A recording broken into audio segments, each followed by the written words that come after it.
going to start off with, we got a few things today. We have roasted potatoes with rosemary, white fish with lemon zest, lemon and fresh parsley. And then we have some sauteed spinach with toasted garlic. All right, so what I'm going to show you how I did the potatoes. I stuck them in the oven. I stuck my potatoes in the oven. I got nice and crispy. And all I did was I added some olive oil. We're just going to put some light olive oil on here. We got some salt and pepper. So toss it with salt and pepper. And then some fresh rosemary. Remember, the fresh rosemary is good for memory, good for brain. And the red potatoes, they're actually very thin skinned, so they're really good for fiber and a good source of, what was it? Loaded with fiber, B vitamin and potassium. So everything is in moderation, obviously. So we're going to toss them. You see they get nice and coated. And then all I'm going to do, try and keep them the same size so you get even cooking. I did the best I could, but they were all different shapes. All right, and then we're going to stick them in our baking sheet. So we're going to pour them in a baking sheet. Okay. And see that? And they're going to go in the oven for about 45 minutes on 350. If your oven's like a little bit weak, you can put it on 375. They'll be done when you can, they're golden brown and you can easily fork them. They're not hard anymore. Okay, if you just want to add a little bit more parsley on them, you can do, rosemary, I'm sorry, got it all mixed. Okay, so that's your potatoes done. Using a tiny little bit of butter. I asked JP if I could, and he said just a little bit for, because it's Christmas, because he's the butter police, he tells me. Okay. All right, so with this, I've put lemon zest. Okay, so I have lemon zest in here. Be careful when you do the lemon. As you see, you can't go past the white because otherwise it'll get bitter. It's like, it has a very like hard taste. You can taste it in water after it's been in water too long. Like, you know, you feel that. And lemon juice. So you see I squeeze lemon juice into a little bit of melted butter, and I have some fresh parsley in there. So I'm just going to add a little bit more fresh parsley. All right. And then I'm going to pour it over the fish. Try and get it coated. Obviously a little bit of salt and pepper. It's always good to have for flavor. And you can add a little bit more parsley leaf as well. Okay, I'm going to just quickly toss them. I'm going to have to do like a hand wash again. Right, so let's get that out of the way. I'm going to place them in the baking sheet. You see that over here?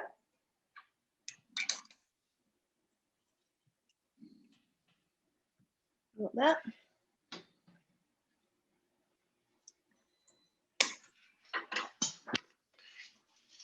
A little bit more like ground pepper. And that's the salt over. And then I would put your fish in. I would put your fish in 20 minutes before, 15, 20 minutes before your potatoes are done. And then it'll be done. All right, so that's the fish done. Going on to, I made sauteed spinach. I'm not going to show you how to make the sauteed spinach, but what I will show you on the plate, what I've done. A little bit of olive oil in a hot pan, and then I just toasted the garlic first. As you see here, I toasted all the garlic, and then I just added your spinach. So then you have your sauteed spinach with garlic, your lemon fish, and your roasted potatoes. Oh, that looks great. Yeah. So the water of the week, I chose strawberries with lemons because I had some frozen strawberries, and you know they're not in season at the moment. It's actually hard to get like really sweet fruit. So I use some frozen strawberries, which is in place of your ice cubes too, and some lemon slices. Okay, so cheers to that, everyone. The idea for the menu was, yes, a festive Christmas or New Year's coming up. So these are alternatives you can do. So that's like the main entree, which is delicious. We're gonna do a couple of things. We're gonna do a citrus, like a winter salad that you can start. It looks really nice, very elegant, but it's simple. And then we're also gonna do a healthy version of a French onion soup. Okay, so we'll start with our citrus salad. Citrus of whatever kinds you have. You have this big orange. We have some small oranges. I already peeled one, like a tangerine. So you can peel them. I actually put some of them here already. And so I'll just add them. And I'm going to show you quickly just technique how to segment, make a really nice segment of orange. So we'll start with this big orange. You're going to need a serrated knife for the big cuts, and then a sharp knife, chef's knife for the rest. So get your citrus. So you're going to cut with a serrated knife, actually, a big part from the top and a big part from the bottom. So now that you'll be able to put it like this, okay? So these ones, so always remember when you're cutting, so this is my hand, I'm going to hold my knife. I do not want to get this wet or dirty as I am cutting, so that it's not slipping from my hand. That's what causes accidents. But with this hand that I'm going to be using, and I think that's what I can use, and all these parts for the orange, this is absolutely delicious. We need this juice, so just squeeze it into the container where you're putting the orange segments and the tangerines, okay? So now we're gonna start, hopefully you can see, I'm gonna get as close as possible to the orange. I'm gonna, so we're gonna cut like this, a big cut first. So you can see all of this has to be clear. So that you start clearing all the, we do not want any of the skin because it's pretty bitter. We're just gonna have the segments on. If you see that and there's a little bit of pulp in that, that's fine. You can also squeeze it into that all the orange, where all the segments are. But go ahead and make sure you, and see how you're moving forward. I call it forward. So if you see now there's little pieces that are still white, you want to get rid of it. It's a little bit similar like what Sam said. You don't want the white part of the skin that's really bitter. So this pretty much looks pretty clean now. And now I switch to the other knife. Now let's see. I'm gonna work over the bowl, and I'm gonna put the orange like that, because there's gonna be a lot of juices coming in, and I want all the juices coming right into my bowl. So go like that. So you'll see there's a little segment there, and there's a little pith there. So we're gonna go right in between, just lightly, and it should just fall off. That segment should just fall off directly. Then you cut a little bit and move this one out. You can even hold it with your other. See the other segment, and should fall off, like, or I can pull it a little bit. And every time you cut, there's a little thin part that you can remove. So the thing is, the way to do this is just because we want it to be just the segments, because that'll make it really sweet. That won't have the bitter part of also the segments in between. It takes a little time and it's practice, but it's great knife skills to have. And you could do this with all the oranges you have. So plan ahead. Of course, now oranges are in season. They're all coming from either California, from Florida, from Mexico, but they're great. You can be any kind of orange. You want to do this with a grapefruit? Absolutely. It also is a great idea to do it with a grapefruit. So see how they all come out in little segments? I don't know if you can see the ball. So I'm adding all my citrus. Definitely want it juicy. So this is my last segment here. You see how like there's a lot of this in these segments. Those are fine. So I'm gonna do a big, good squeeze into it. Get all that juice. If there's little small parts, you can do it with the strainer, but it's fine. If you drop a little bit of a segment, take it out. But see how now it's like nice and juicy. So I'm gonna go quickly and do it with another smaller orange, but same thing. I'm gonna cut, juice this, top and bottom part of the orange. And then with the serrated knife, you're gonna go ahead. The serrated knife helps because the citrus makes knives dull really fast. And so these ones, the serrated ones, are much easier for you to, they don't get as dull. So that's why, especially for citrus, I always tend to, and you probably seen me here. So see how now this, I can peel these little parts. That is done, remove. And then again, with this, now it's just a small orange, but they're still gonna have the segments. So just get the segments. So you have to be careful. Obviously, do not go all the way, just like not even half of the orange, and then you get all the segments nice and separated. Okay, so now the next ingredients for my salad is, and this is a great salad you can have at the start of your meal. It's very festive, you'll see, because we're gonna add some diced beets to it. So it's gonna have that beautiful Christmas color, like red, in it. I also have a pomegranate, so you can use a pomegranate in it. So it's definitely gonna be like a festive. So squeeze that orange again. Again, if you have any other, and yes, you have any leftover juice in your cutting board, by all means use it. So now I have here my beet. I steamed it. You can roast it. I steamed it in a pressure cooker. I like them because they get really flavorful. And so you're gonna dice this. It can be small, doesn't matter. I mean, just bite-sized pieces. And yes, you'll get some color from the beets.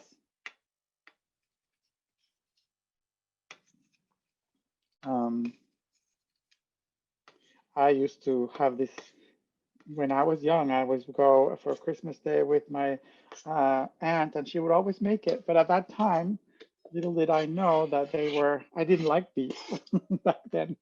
I was not so happy with them. But I also realized that sometimes they use like canned beets, and I just do not like them. The flavor of the canned beets is just, nope, not for me, because they lose a lot of the flavor from being in the can in that juice. But if they're roasted or they're just steamed in a pressure cooker or an Insta pot now, you can do them really easily there. Okay, so then you'll see, I'll finish these are 2 small beets. Remember, beets have tons of antioxidants. Also, great source for energy. Okay, so that's for this combo. Now I'm gonna do the pomegranate. I don't know how there's a lot of different ways. Let me just give me a little quick rinse. Ways to do the pomegranate. I like to do a little like I did with the, let's see how this one is, because I hope it's not too bad. I cut the top and the bottom too. There's some parts that are not great. And then sometimes I see a little bit, you see this side, so I'm gonna go and I quarter it.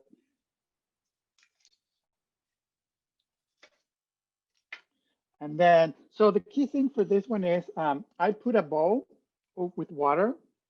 Hope you can see it.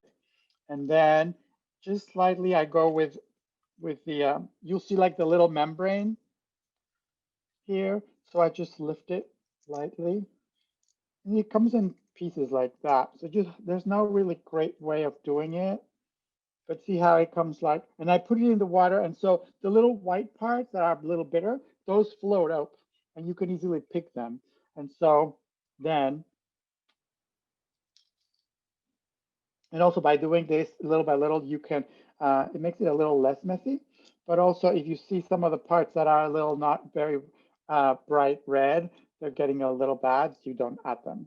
But see how they come in little pods? Also, again, pomegranate, super sweet, lots of antioxidants, fiber for you too. So talk about a super salad that we're making for the start of the meal. Then the other thing we're gonna put is, so I'm just gonna use some of it now, and then you see there's like, you see how these little white things kind of like float up, and then you can just pick them up from the water.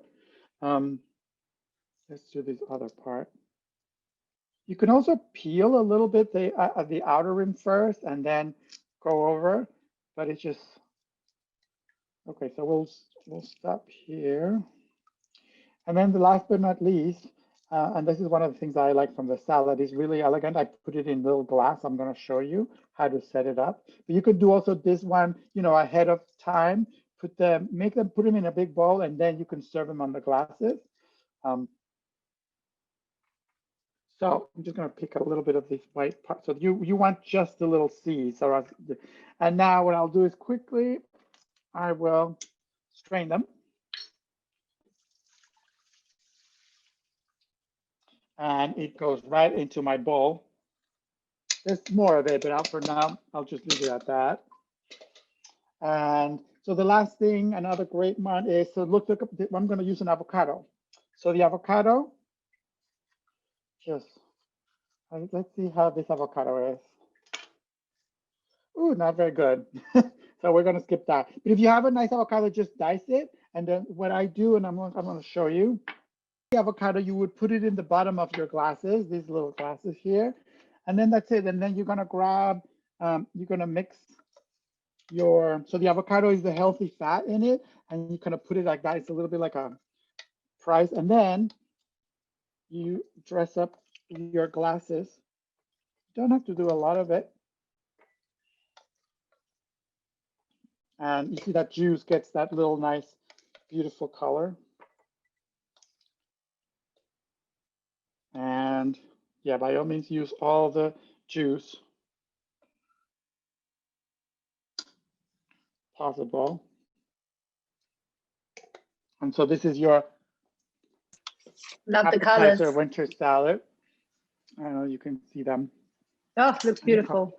Yeah, it's really nice. You can put a little bit of, if you have some mint on the top, but I like it like that for those colors. You want to cut like half moons, really easy, like that, just like that. Then remove all the skin, and just easy. This is actually very easy, but I'm showing you also another way to make it easy for you. So just slice it. You're going to slice it just like that for the onion soup. So see how it's going to be in like what I call half moons. Now, the key thing, what I did, so you could put it in a pot with a little bit of olive oil and start it at low heat and just let them be. It's a little bit of salt, a little bit of pepper.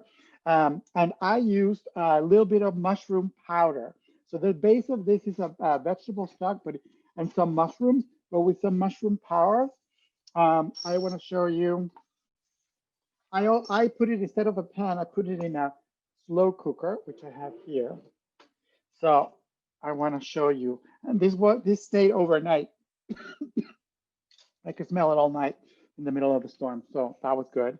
So see how my onions like cook? A little bit of water, salt, pepper. I put a bay leaf in there. That's it. And so a little bit of vegetable stock, but see how they really cooked like really soft. So this is the base for our onion soup. So I'm going to show you quickly what I did. And this is what you can do. You can cook, then add the stock here and just have it nice and hot for serving. What I did is I did separately, and I'm going to show you quickly. So this is my vegetable stock that has some, I use shiitake mushrooms. And there's a little bit of a mushroom powder I'm going to show you that I also added, and this is for color. It's dried mushroom powder. Sometimes you can buy it. If you don't have it, you just use the mushroom that you have, like the shiitake or white button mushroom. So this is like a mix of wild mushroom powder. It definitely is very strong in flavor, but it's really good. So that's why you get this beautiful color. Traditional French soup has more like a very strong beef broth in it, and obviously the onion, and they use wine. So we're not going to use that, but this is how we're going to serve it. So first we're going to get a nice amount of the onions in it. You can then mix it too, but the onions with that juice like that. Okay. So then what I'm also going to show you here is I did earlier a little bit of some croutons. But I did, these is like sourdough bread that I put in the oven. I brushed it with olive oil and a little bit of salt, a little bit of pepper, and I toasted it. So instead of doing the small croutons, this is actually easier too, but so you get the whole slice that's already nice and toasty. And we're actually gonna, so it usually has like a big chunk of, so we're gonna do probably like half of this for this serving. So here comes my stock. So with some of that mushroom in it. So if you remember, like if you've ever had onion soup, they put so we'll put this one right on top, and then we're gonna get some Parmesan and just directly sprinkle it.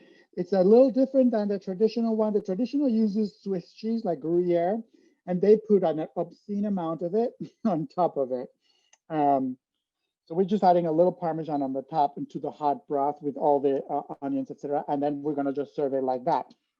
In traditional onion soup, they will actually put a lot of the cheese and then put it in the oven. But make sure your bowl is oven proof so that they put it directly in the oven and then it melts and then with the bread and everything on top. So this is a little, you can see it here.